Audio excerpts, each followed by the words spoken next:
Teaching social skills. There is an abundance of social skills programs available on the market.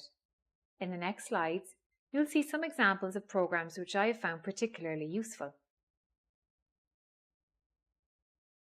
Please be advised that these books should give you ideas for teaching social skills, but if you're looking for lesson plans and feel you need lesson plans, I would highly recommend Jed E. Baker's book. It's a great starting point and gives an abundance of lessons and examples of community practice opportunities.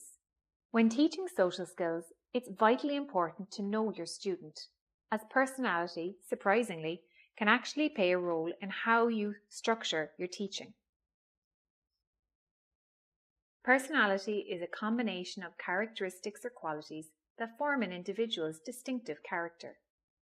Let's take a closer look at the types of personalities.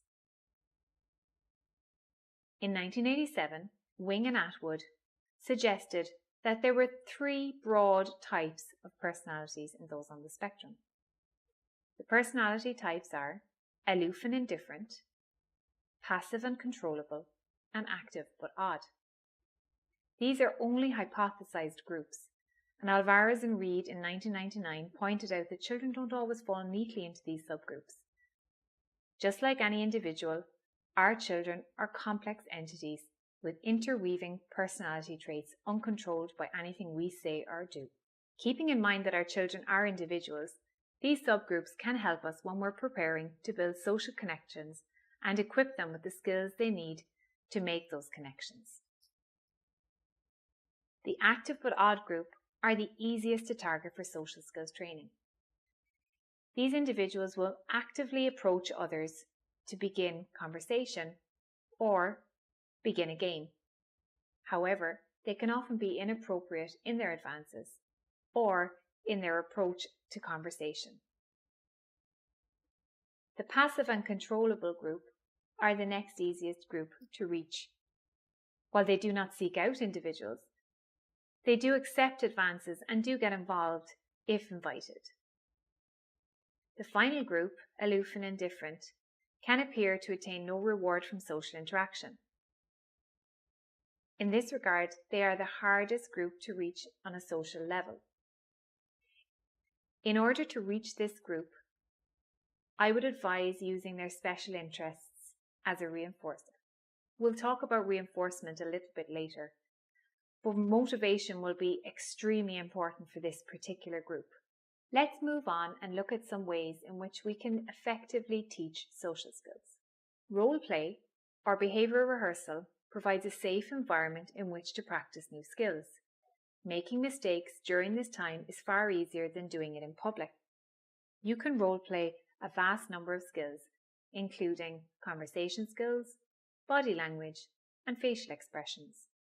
When utilising role play, it's highly advisable to look at situations from different perspectives and different points of view frequently. Don't simply role play one scenario. Add in different contexts, different people, different times, and different ideas wherever possible. This will provide a solid platform to ensure generalization of the skill, and also to build in context sensitivity, which we'll discuss a little later as well. During role play, small advances can be celebrated and errors can be calmly and fairly corrected without denting a person's confidence. When you learned to drive, you probably went around a car park numerous times practicing turns and parking before you ever ventured onto the road. This allowed you to build your confidence in a safe manner, and role play of social skills will do exactly the same for your student or child. The next medium for teaching social skills is video modelling. This can be used to give feedback. The child can watch their own behaviour, or alternatively, it can be used to teach new behaviour. The child watches a scripted video of themselves performing a skill, or watches a video of others performing the skill. Skills that can be targeted using video modelling include social skills, functional skills, and behaviour skills. Please note, before you utilise this tactic for social skills training, explicit permission must be sought from parents or the individuals themselves to the videoing. Some children may not like the sound of their own voice on the video, or may see it as a childish tactic. So it is vitally important that you get to know the learner before engaging this tactic. The most common question I'm asked in relation to social skills training is whether group role play or one-to-one instruction is best. The truth is, this is a completely individual decision. Some children may need to practice their skills intensively in a one-to-one setting before moving to a group setting in order to build up their confidence in using the skills. Other children enjoy the group setting and model the social skills displayed by others. As previously mentioned, the active but odd group often fare very well mixed with their peers. So a group setting may be exactly what's needed for this particular personality type. Individuals displaying the characteristics of the aloof and indifferent group or the passive and controllable group may require one-to-one training before a group setting is deemed appropriate.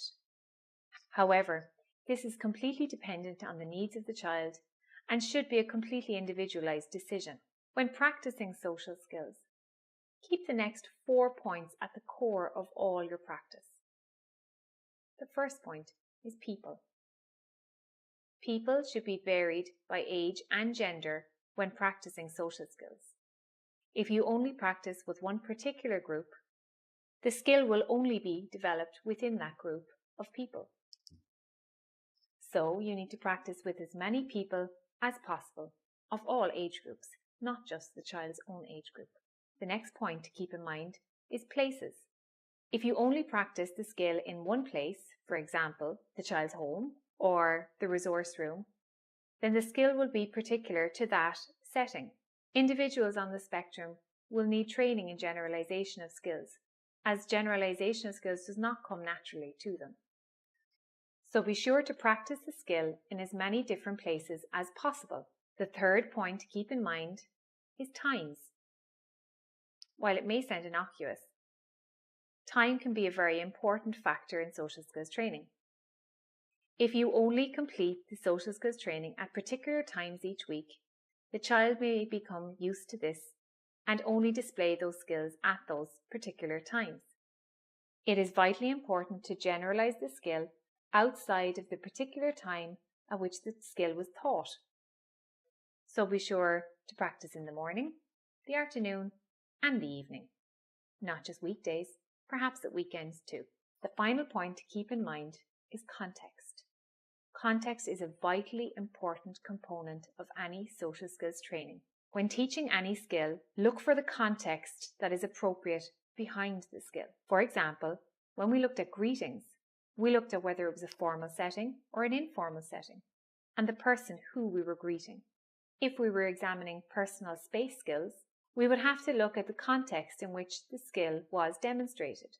For example, we teach children to stay within an imaginary hula hoop distance away from a person when having a conversation.